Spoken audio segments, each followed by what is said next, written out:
नमस्कार। आज हम बात करने वाले हैं भूकंप के पीछे की साइंस के बारे में। कभी सोचा है कि आखिर ये धरती कांपती क्यों है और इसकी जबरदस्त ताकत को हम नापते कैसे हैं? आइए आज इसी को समझते हैं। ये एक ऐसा सवाल है जो हमेशा से हम इंसानों के मन में रहा है। तो चलिए आज जमीन की सतह के नीचे चलते हैं और इस जबरदस्त कुदरती घटना के राज से पर्दा उठाते हैं। तो सबसे पहले सबसे बुनियादी सवाल कि आखिर ये धरती हिलती ही क्यों है? इसका जवाब हमारी दुनिया की बनावट में ही बहुत गहराई में छिपा है। बिल्कुल सीधे सादे शब्दों में कहें तो भूकंप धरती के अंदर जमा हुई एनर्जी के अचानक से बाहर निकलने का नतीजा है। पर सवाल ये है कि ये एनर्जी जमा ही क्यों और कैसे होती है। जरा सोचिए कि हमारी पृथ्वी की ऊपरी सतह एक बहुत बड़ी पहेली मतलब एक जिगसॉ पजल की तरह है।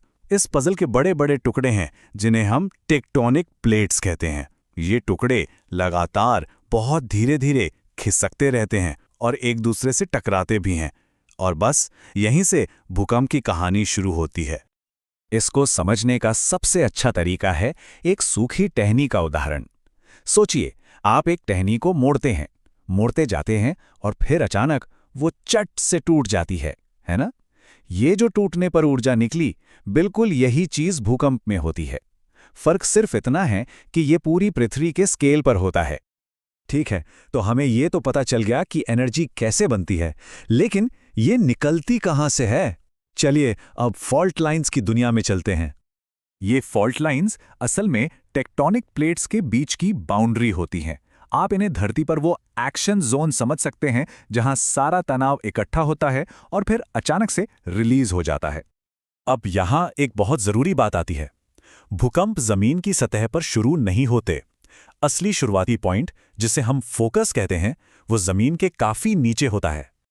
और जमीन की सतह पर फोकस के ठीक ऊपर जो पॉइंट होता है उसे कहते हैं एपिसेंटर।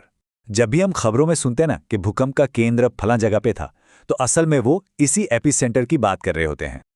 तो ये याद रखना है, असली एनर्जी तो जमीन के नीचे फोकस पर रिलीज होती है, लेकिन जो तबाही और झटके हम महसूस करते हैं वो सीधे ऊपर एपिसेंटर पे सबसे ज्यादा होते हैं।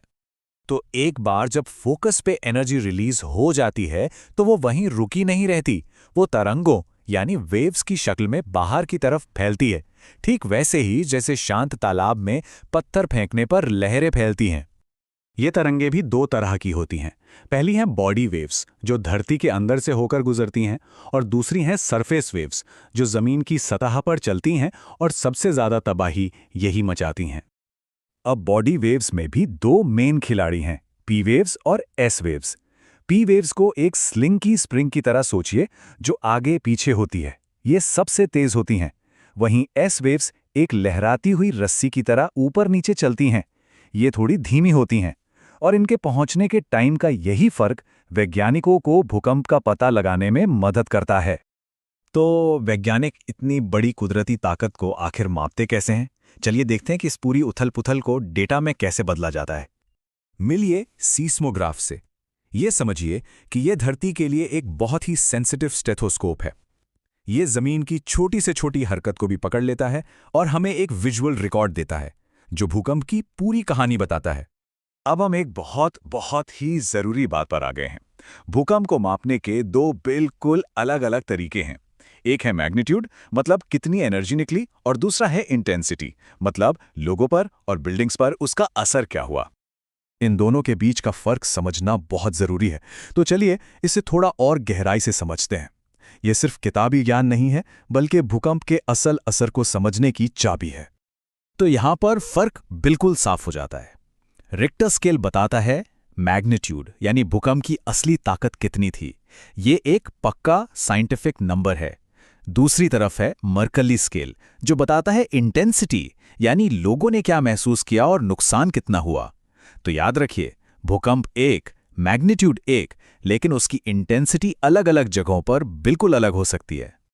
और हां, रिक्टर स्केल के बारे में एक और जरूरी बात, ये लॉगरिदमिक होता है। इसका मतलब यह है कि 5 से 6 मैग्नीट्यूड पर जाने का मतलब सिर्फ एक पॉइंट बढ़ना नहीं है। इसका मतलब है कि जमीन 10 गुना ज्यादा कांपी। और हैरानी की बात यह है कि एनर्जी लगभग 32 गुना ज्यादा निकली। ये बहुत बड़ा फर्क है। ये लाइन पूरी बात का निचोड़ है।